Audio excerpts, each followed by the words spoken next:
All right, Shalom Aleichem, everybody. Welcome back. I hope that everybody had a wonderful little vacation. I hope all is well.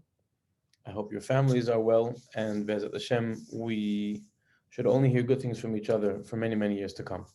Okay, so today what we're going to do is we're going to start from the introduction of Sefer Hachinuch. Now, I know that the couple of days right before we left to break, we actually did this introduction for Sefer Hachinuch. However, I'm choosing to do it again just so that we could have a little bit of a refresher as we're getting back into our studies, and also that it's also recorded on a video, so this way we could go back to it and we could kind of go through the whole series and learn it or access it if so we chose to.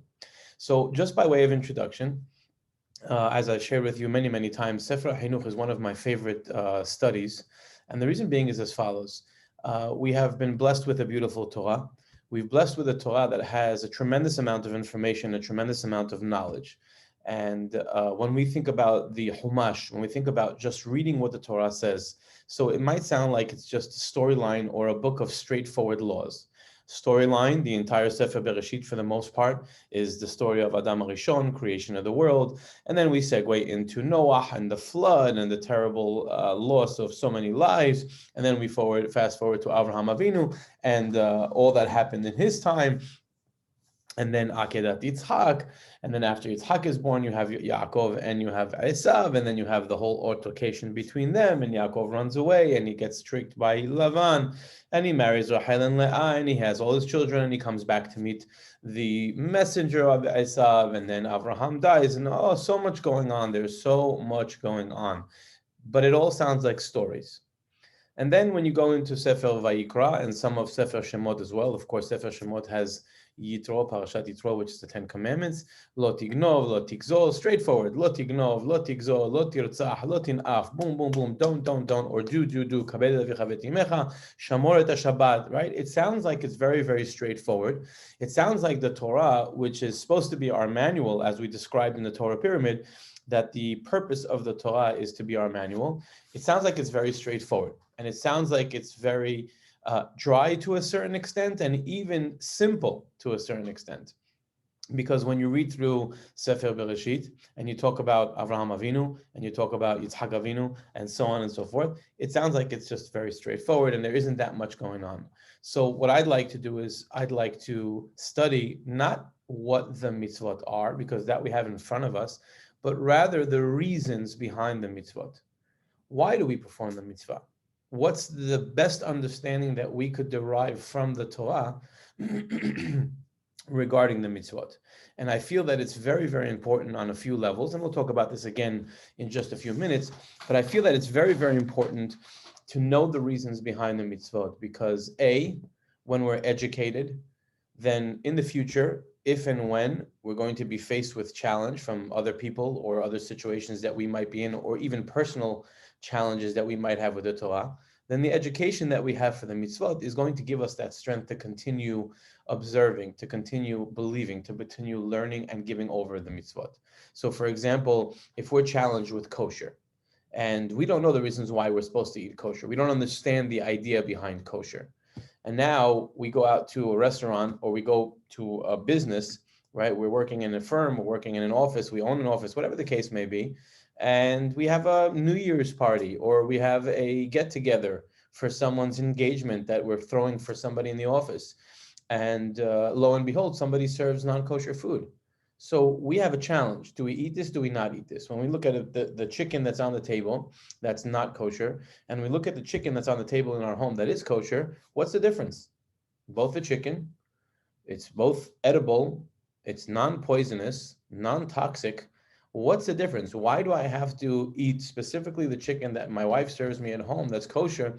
Why can't I eat the food that's here? That's just the only difference is that it's not kosher. That's the only difference. There's no other difference. It's not something that if it's like a car that instead of filling gasoline to run the engine, we're going to fill in oranges. There's no difference. Nothing's going to happen to me if I eat it. So why can't I eat it, right? And that's the question that we have.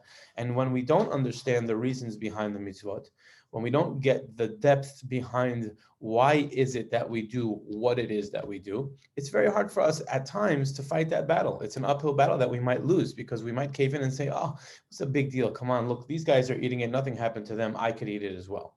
But when we do know the reasons behind why we do what we do, when we do have a clearer, firm understanding as to this is my religion, this is what I'm meant to do, this is why I am meant to do it, then now it strengthens us to fight that challenge. And when the time comes and we're faced with something that we might not be able to overcome so simply, this education is going to help us overcome that challenge. So that's one reason why it's very important to educate ourselves to the reasons why.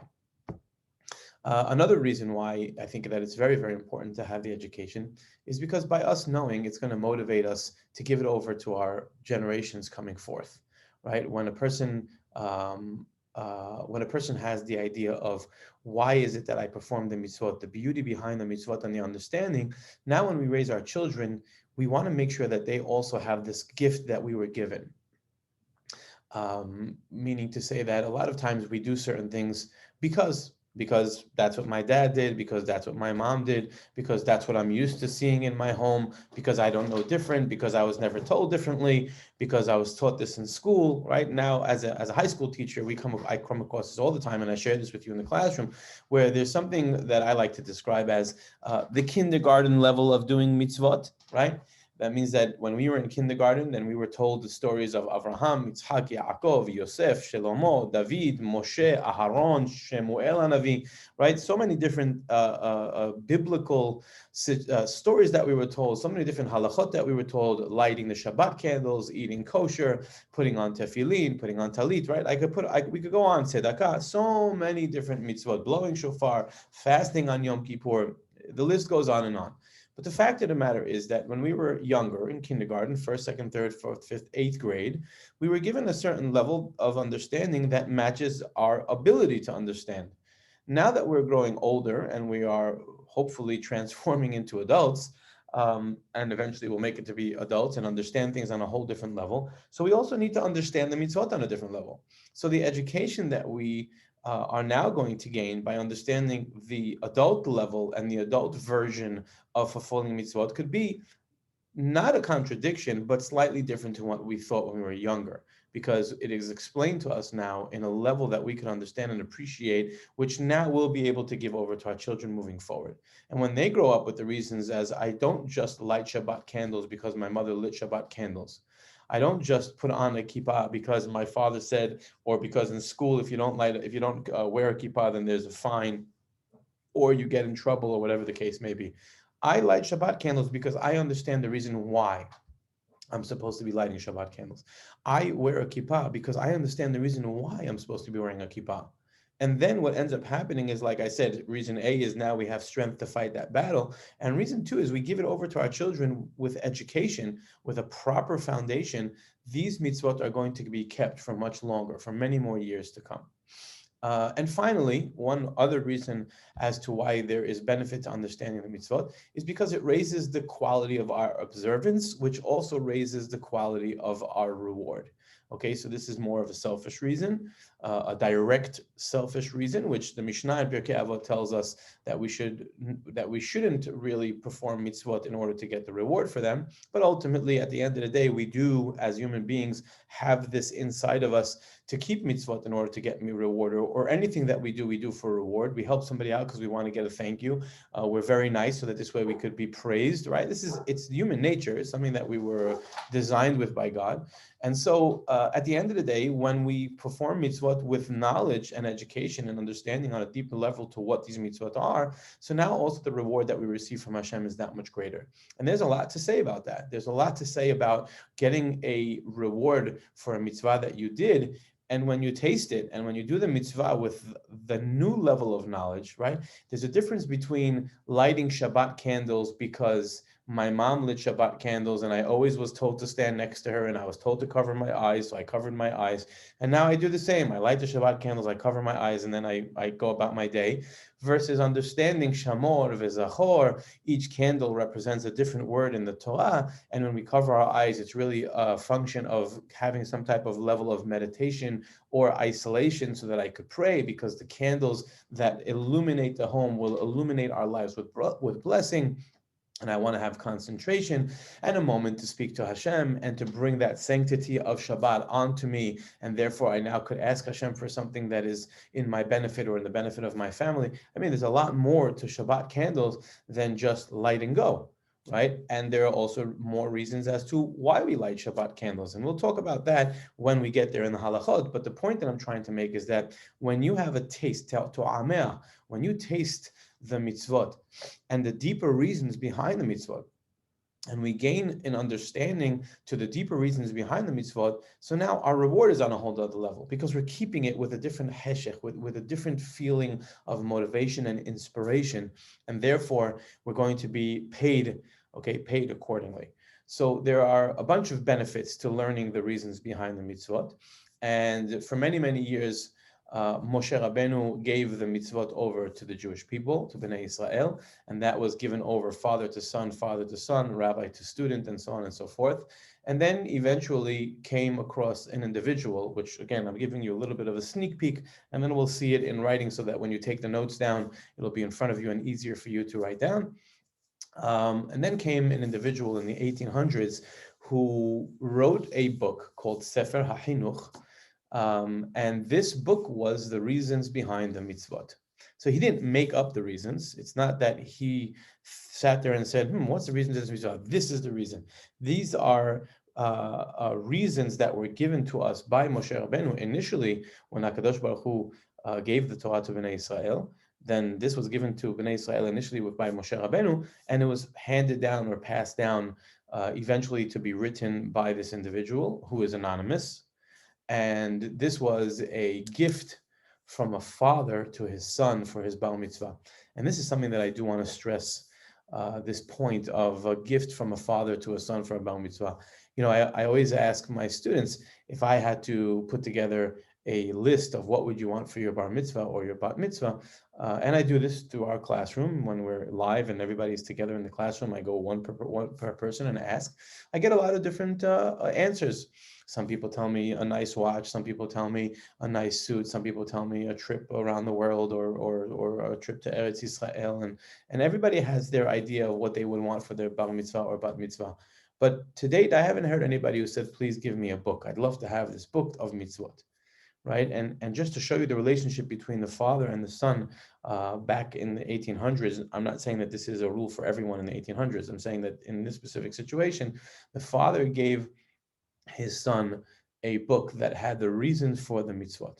Now, why did he give him this gift now, not before his wedding or not when he was younger? Because at the age of bar mitzvah, and bat mitzvah, of course, for a woman, now is when, at the age of bar mitzvah and bat mitzvah, do we have the obligation to fulfill the mitzvot. We're held responsible for our mitzvot. It is now on our back. We're the one who are responsible for whatever it is that we do. Our actions now are to be judged on our behalf, not from our parents. And therefore, we have to learn the reasons why we do the mitzvot to make sure that we're doing them correctly in order to succeed in fulfilling of the mitzvot. So this father chose to give his son this book of blessings, if I may, which is really the reasons behind all the mitzvot. Okay, so we have a little bit of just an introduction to the book of Sefer Hachinuch, which is a book that has the reasons for the mitzvot that we perform. All right, so next, we're starting with our introduction. First question that we always have to ask ourselves is, how many mitzvot are there in the Torah? And the answer is 613. Always remember that, 613 mitzvot. We know that it is known in the gematria or the acronym of Tariyag mitzvot. You'll hear that a lot. And there's something to make mention of this, how many mitzvot do we have in the Torah? Because at the end of the day, when we go through and we count how many mitzvot we have, yes, there are 613 mitzvot, but the 613 mitzvot are just the roots of the mitzvah, or the tree of the mitzvah.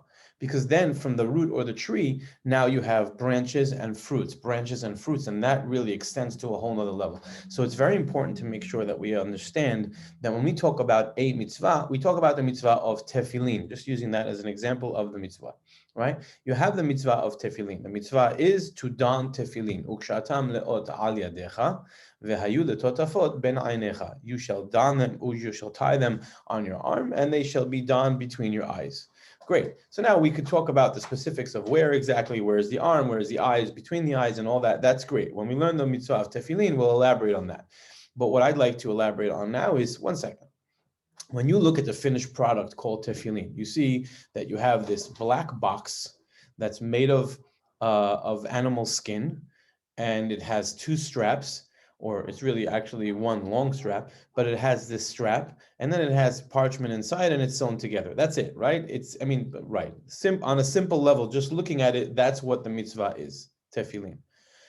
However, in the mitzvah of Tephylline, you have so many more details that are all mitzvot as well, that we get the reward for just by having this Tephylline, or just by donning the Tephylline correctly. So you talk about the fact that the tefillin are black. That means that if the tefillin are black, there's a reason why they're black versus blue, pink, yellow, fuchsia. And the answer is because it's halacha Moshe Sinai. When Moshe Rabbeinu was on Har Sinai, in addition to the 613 mitzvot that we have found in the Torah written, the commandments that we have that we should do or not do, and we'll talk about that in a little bit, there are also different mitzvot that Hashem told Moshe Rabbeinu within the mitzvah. So the mitzvah is tefillin. That would be one mitzvah. It's really broken up to more because you have tefillin of the hand and tefillin of the head, which are two mitzvot. But within that, which is the root of the mitzvah, you have the branches, which is they must be black. They must have straps. It must be sewn from the veins of the animal. The parchment has to be in the shel rosh. It's broken into 4 compartments.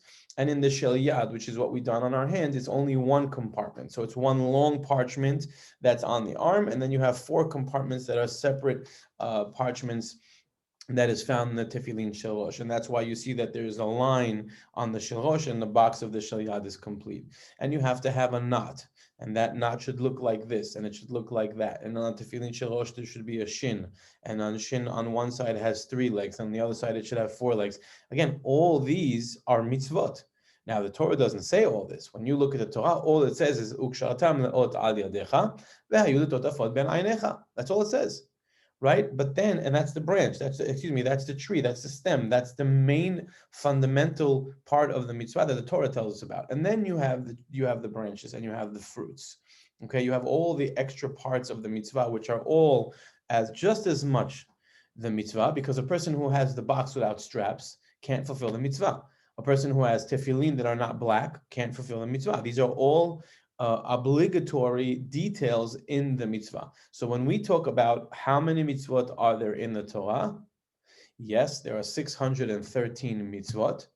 And out of those 613 mitzvot, or in addition to those 613 mitzvot, each mitzvah has details that stems over to many more mitzvot. So in essence, when we're fulfilling that one mitzvah of the 613 mitzvot, which is put on tefillin, we're actually fulfilling hundreds of other mitzvot at the same time. So think about it for just a second. When we wake up in the morning and we put on tefillin, and let's say you have a person who puts on tefillin for 5 minutes. They put on tefillin, they say Shema, they say Amidah, and they take it off. I don't want to do more than that. Great, no problem, that's fine. So you have 5 minutes of mitzvot, and the ticker is ticking, right? You're gaining all these mitzvot, you're grabbing all these mitzvot, and that's 5 minutes worth. The guy next to you, who might have put on tefillin for 55 minutes, because that's how long tefillat shaharit may have taken, now that person is getting all those mitzvot that you got as well, but look how many more mitzvot they're getting, how much more their ticker is ticking, and how many more mitzvot they're gaining in those 55 minutes. And then you have the individual who might wear tefillin the entire day. And to some of us, that might sound crazy. However, there are parts in the world, and especially in Yerushalayim, in the old city, there's a yeshiva where they put on tefillin right away when the first optimal time to put tefillin is permitted according to the halakha, zman tefillin. And they don their tefillin all the way until sunset. So they're literally wearing tefillin the entire day. Now think about how many mitzvot they get. right? Every second, ticking, ticking, ticking, all those mitzvot, right? So after 120 years, when they look at their mitzvah box, it's not a box, it's a trailer and trailers and trailers every single day of just this one mitzvah, and that's tefillin. Now you have many other mitzvot that you have that we can perform throughout the day, like tzitzit, again, using just one more example. Or maybe we should talk about tzedakah, because that's both for male and female. The mitzvah of tzedakah. There are different ways of giving tzedakah. There are different types of tzedakah that could be given. It's not only based on money. There's also different opportunities to give tzedakah. Who are you giving tzedakah to? What level of need do they have? What's the continuation of that mitzvah of tzedakah? Which means you could give a one-time mitzvah of tzedakah. For example, a person goes and gives a box of oranges to a family that's in need. That's wonderful, and that's a huge, huge mitzvah. There's something we'll talk about. But that mitzvah ends once they finished eating the oranges. A person could go and they could donate something to a yeshiva, like, for example, a light fixture. And now, every time that light fixture is being powered, they have a part of that mitzvah because it's their donation. So that mitzvah lasts for a lot longer than the box of oranges. Now, that's not to say that we shouldn't give box of oranges. That's just to say that there are different types of mitzvot that have different longevities, different life terms, and we have to think about all these different types of rewards that we're going to receive and the benefits that we're going to gain from the mitzvot that we perform. So here what I'm trying to introduce is that when we talk about there being 613 mitzvot, it's not just 613 and we ended right there. It's 613 slash perhaps a million, because there are so many smaller pieces that we are gaining and that are involved in the mitzvot. Okay, so that's the first piece I want to talk about. Now we talk about the different types of mitzvot. There's mitzvot aseh and mitzvot lo ta'aseh. Okay, so what is a mitzvat aseh and how many mitzvot aseh do we have? There is a do mitzvah, which means the Torah commands us, go and do. Ukshar tam leot al yadecha. You shall tie them around your arm. You shall go and do. That's a do mitzvah. How many mitzvot are there? There are 248 do mitzvot. And a good way to remember it is that there are ramach evarim. There's 248 organs in the body, limbs and organs combined. All right, so it's a masterpiece of a creation that Hashem has made for us, that our body alone is a vessel that contains all the mitzvot. We'll see that in a minute, how that works out. Well, it's right in front of you if you want to skip to the next line. So you have in your body the different organs and the different veins and arteries that make up all the mitzvot, which means that our body is actually a tool to be used to perform mitzvot. That's the bottom line. That's how Hashem designed us. That's how Hashem created us. So there are 248 do mitzvot, go and do.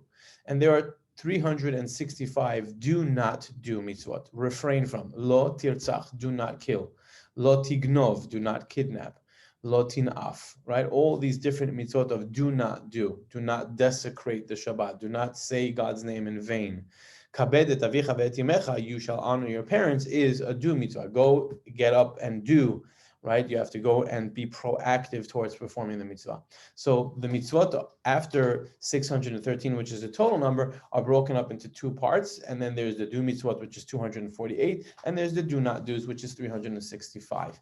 Remember, there are 365 organs and veins and arteries that runs through the body, which will remind us the 365. Of course, 365 days to the solar year, right? The lunar year has 354 and 11 hours and 28 minutes and something like that. So we're short, we can't make that calculation, but you have 365 days of the year, you have 365 gidim, shasa gidim, ramah hevarim, 248. Okay, beautiful.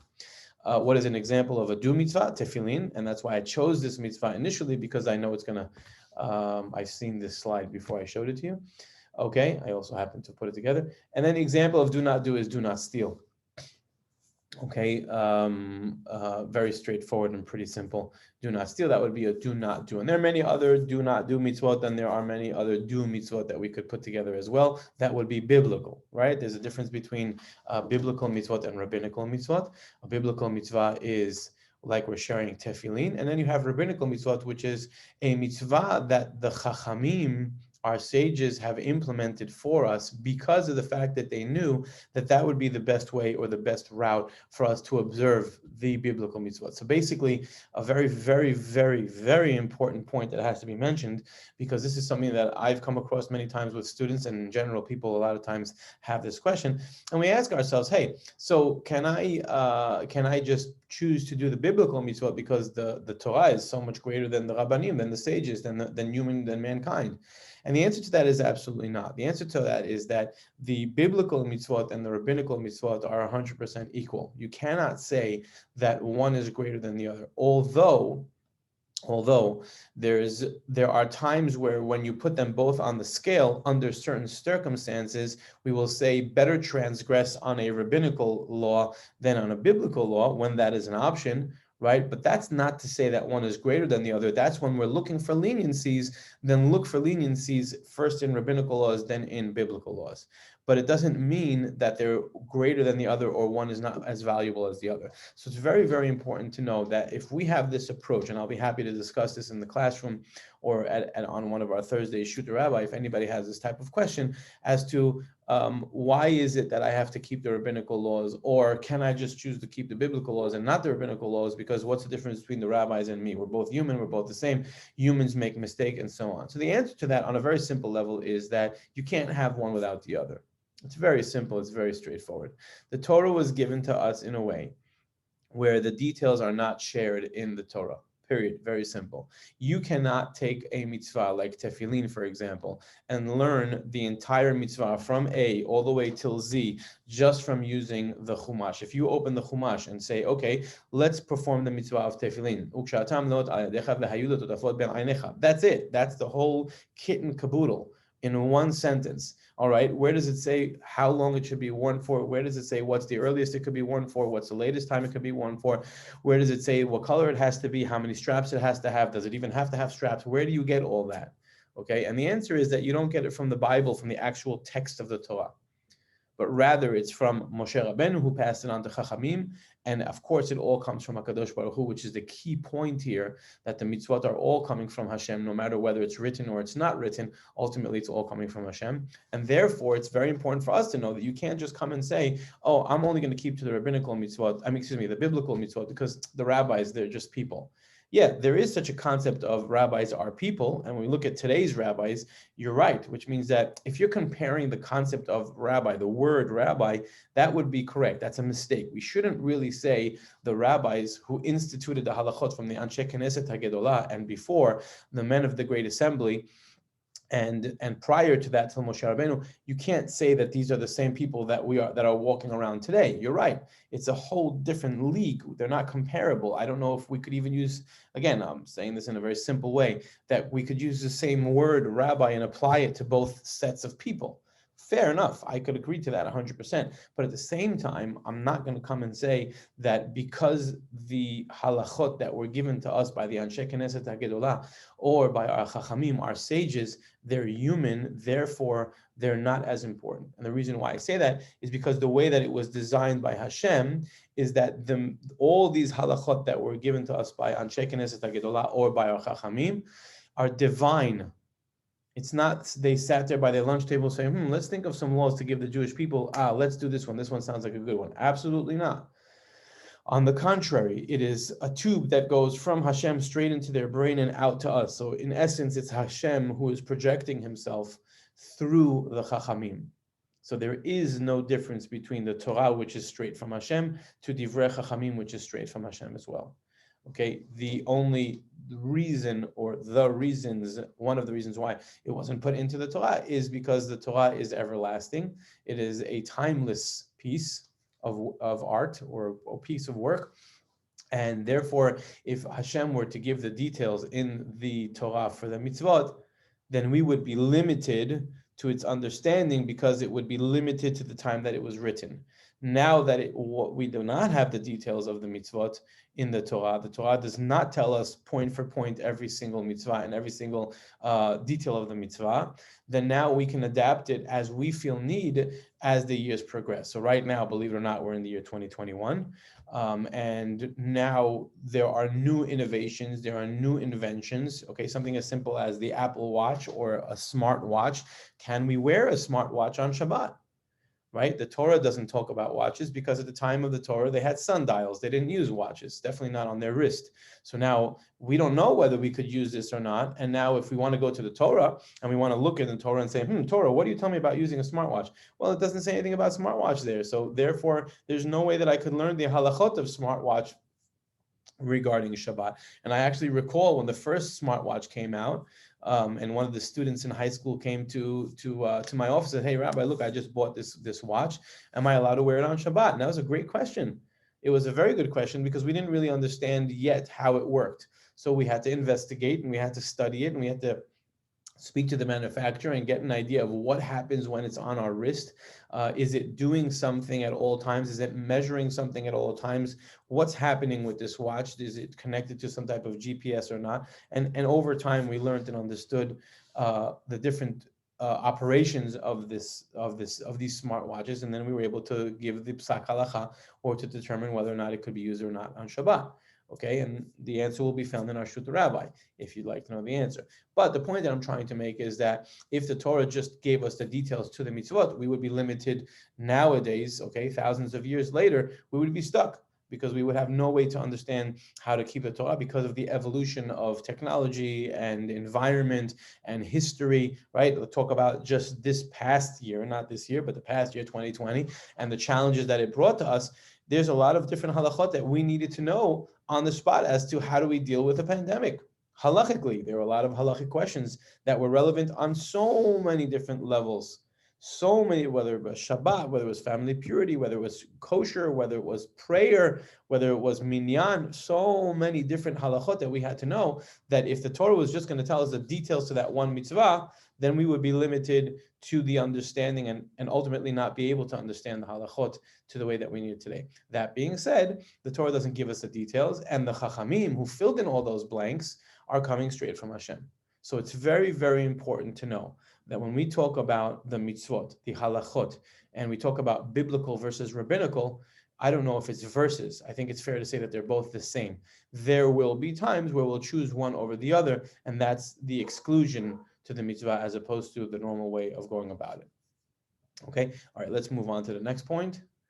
That's a mitzvah, do mitzvah and don't mitzvah. The purpose of the Sefer Hachinuch is to teach us why behind the mitzvot. Why are we doing the mitzvot and not what the mitzvot are, as I explained just a bit earlier. All right, great. Who is the author of the Sefer Hachinuch? I put that into my little fundamental introduction as well. The author of the Sefer Hachinuch is anonymous. We don't know who actually wrote it, and it was a father's gift to his son for his bar mitzvah. Okay, versus the Shulchan Aruch, which was written by Rabbi Yosef Karo, who lived in Tzfat, versus the commentary, which we know as the Ramah, Rabbi Moshe Isserlich, who was a chief rabbi in Poland as well, in Warsaw. Excuse me, not in Warsaw. In Krakow. I take that back, in Krakow. So the point I'm trying to make is that it's not one of the books that we have, one of the Sephirim that we have all the details to it as to who wrote it, when and what, but rather it's anonymous. And that's the point that I want you guys to remember. Sefer Hachinuch was written in the 1800s, so it dates back for quite some times. And now here's our question: why are we commanded to do so many mitzvot, right? Everywhere you go and every step of your day and every inch of what you do in your life, there is a commandment. A lot of people look at this and say, oh, overwhelming, this is ridiculous. So many mitzvot, this religion is crazy. I mean, you go to some different religions, you have a once a week this, a once a week that, a once a week that, and you're done. 4 different things you have to do. And even if you don't do them, you put a quarter into the whatchamacallit and you're done and you're good to go. But here, from the moment that you wake up in the morning, literally, modeh ani, go to the bathroom, wash my hands first, don't wash my hands first, use the restroom, shower, don't shower, pray, can I do this first, netilat yadayim, when to make a blessing, how many blessings to make, on what do I make a blessing, to eat this, not to eat this, you have 10 items on a table, what can I make a blessing on first, do I have to make a blessing on it first, I got up to go get the mail, I come back, do I have to make another blessing now, can I pray, when do I pray, what do I pray, can I speak when I pray? So much to think about every second of the day, right? It sounds like a lot, and it is, no question about it. But understand, and this is a very important element, which I introduced a little bit previously in the introduction, is that the commandments of all this mitzvot has a benefit to it as well.